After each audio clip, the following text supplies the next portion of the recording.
Nessa quinta questão, o Ita cobra um pouco de trigonometria, perguntando qual dessas expressões nos dá uma fórmula para a secante de A mais B.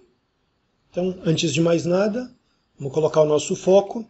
A gente quer, na verdade, qual dessas expressões nos dá o inverso, do cosseno de A mais B, obviamente onde isso estiver definido e onde essas alternativas estiverem definidas. Então a gente quer uma igualdade trigonométrica dentro de um domínio conveniente.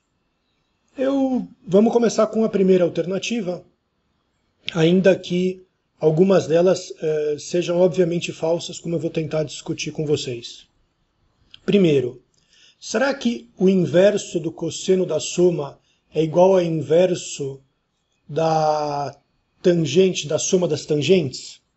A resposta é não, Porque para isso ser verdade, teria que ser verdade que o cosseno da soma fosse igual à soma das tangentes. Mas essa fórmula não existe simplesmente porque é fácil mostrar que ela não vale em casos particulares. Eu tomei, por exemplo, A e B iguais a 45 graus. Nesse caso, o cosseno de π sobre 2, claro que é zero, a tangente de 45 é 1 e, portanto, zero não é igual a 1 mais 1. Com isso, a gente já descartou a primeira alternativa. Em relação à segunda, salta aos olhos que isso é falso, porque a secante não é uma transformação linear, Mas se vocês quiserem um contra-exemplo explícito, como a gente fez na primeira, eu escolhi, por exemplo, o A e o B iguais a π sobre 4 e menos π sobre 4. A gente aqui vai ficar com secante de zero, que é o inverso do cosseno de zero, portanto vai dar 1, porque o cosseno de zero é 1. Já a secante de π sobre 4 e a secante de menos π sobre 4 são iguais a raiz de 2. Por quê? Porque, na verdade, o cosseno de π sobre 4 é raiz de 2 sobre 2, ou, se você preferir, 1 sobre raiz de 2, Então, o inverso disso é o próprio raiz de 2. Então, essa diferença já garante que essa fórmula não é, em geral, válida e, realmente, como eu tinha mencionado, não tinha por que valer, Não temos linearidade. Em relação à terceira, os mesmos exemplos de A e B funcionam, ou seja, contradizem essa igualdade.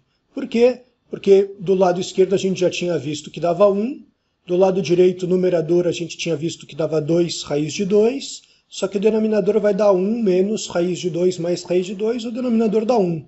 Portanto, também não é verdade que essa fórmula seja válida como esperado, Finalmente, se a gente for para a alternativa D, a gente está se perguntando se a secante da soma é igual ao produto das secantes dividido por esse denominador. Então, eu acho que um jeito fácil para perceber que isso se dá é primeiro olhando para o denominador. Isso daqui nada mais é, claro, do que 1 menos seno de A cosseno de A no denominador, vezes o seno de B dividido pelo cosseno de B. Se a gente aqui colocar um mínimo múltiplo comum, que é o cosseno de A vezes o cosseno de B, a gente vai ficar com um numerador que é cosseno de A vezes cosseno de B, menos seno de A vezes seno de B. Isso, na verdade, é a fórmula do cosseno da soma, de A mais B. Então a gente descobriu que o denominador é dado por essa expressão. Agora, se a gente pegar esse denominador e multiplicar pela secante de A mais B, a gente está multiplicando, na verdade, pelo inverso do cosseno de A mais B. Quando a gente multiplicar isso pelo inverso do cosseno de A mais B, esse cara vai sumir.